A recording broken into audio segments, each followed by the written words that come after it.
என்னுடைய சேனலுக்கு உங்களை வரவேற்கிறேன். செய்தி வாசிப்பு உங்கள் அனிதா. மனைவி இல்லடா அம்மா. சீரியல் நடிகைக்கு தொடர்ந்து தொல்லை கொடுத்த சிறுவன், பாடம் புகட்டிய நடிகை. சென்னை நடிகையாக பொது வாழ்க்கைக்கு வந்துட்டாலே பலருடைய பார்வை அந்த நடிகை மீது தவறான ஒரு கண்ணோட்டத்தை ஏற்படுத்துகிறது.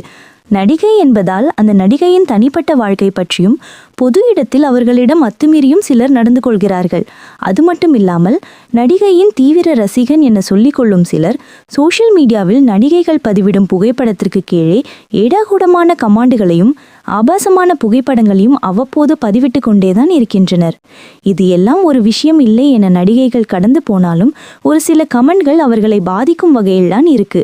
அப்படி 18 வயது சிறுவன் ஒருவன் தொடர்ந்து கொடுத்த டார்ச்சரால் பாதிக்கப்பட்ட நடிகை அதற்கு சரியான பதிலடி கொடுத்துள்ளார். மலையாள தொலைக்காட்சியில் தொடர்களான ஆத்மசகி மற்றும் பௌர்ணமி திங்கள் போன்ற தொடர்களில் நடித்து ரசிகர்கள் மத்தியில் பிரபலமானவர்தான் நடிகை அவந்திகா மோகன். சீரியலின் மூலம் கிடைத்த பெயரால் பிரபலமான இவர் யக்ஷி ஃபெய்த்ஃபுல்லி யோர்ஸ் என்ற மலையாள திரைப்படத்தில் ஒரு சிறிய ரோலில் நடித்திருந்தார். அதைத் தொடர்ந்து தமிழ் மற்றும் கன்னட திரைப்படத்திலும் நடித்து வரும் இவருக்கு என்று ஏராளமான ரசிகர்கள் இருக்கிறார்கள். விரைவில் ஒளிபரப்பாக உள்ள மலையாள பிக் பாஸ் நிகழ்ச்சியிலும் இவரின் பெயர் அடிபட்டு வருகிறது. மலையாள நடிகர் அவந்திகா மோகனை ஏஜ் பிலோ 40 மேரிட் இன்ஸ்டாகிராமில் 1.5 லட்சம் பேர் பின்தொடர்ந்து வருகின்றனர்.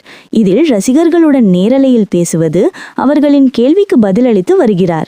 இந்நிலையில் நடிகை அவந்திகா மோகனின் அழகால் ஈர்க்கப்பட்ட 18 வயது சிறுவன் ஒருவன் தன்னை திருமணம் செய்து கொள்ளும்படி தொடர்ந்து மெசேஜ் செய்து வருகிறான். இதை பார்த்து ஆத்திரப்பட்ட அவந்திகா மோகன் அந்த சிறுவனுக்கு புரியும்படி சரியான பதில் கொடுத்துள்ளார். அதாவது, மனைவி இல்லடா அம்மா என் குட்டி ரசிகரே, நீங்கள் சில நாட்களாக எனக்கு மெசேஜ் அனுப்பி வருகிறீர்கள். அந்த மெசேஜை பார்த்து நான் கவலையும் அதிர்ச்சியும் அடைந்தேன். இந்த நேரத்தில் நான் உங்களிடம் ஒரு விஷயத்தை சொல்லியே ஆக வேண்டும். நீங்கள் 17 அல்லது 18 வயது சிறுவன். உங்களுக்கு வாழ்க்கை என்றால் என்னவென்றே புரியாத வயது. நீ என்னை திருமணம் செய்து கொள்ள வேண்டும் என 1 வருடமாக மெசேஜ் அனுப்பி வருகிறார்கள். உங்களின் வயது திருமணத்தை பற்றி கவலைப்படும் வயது அல்ல. நீங்கள் உங்கள் தேர்வை பற்றி கவலைப்பட வேண்டும். என்னை விட உங்களுக்கு வயது மிகவும் குறைவு.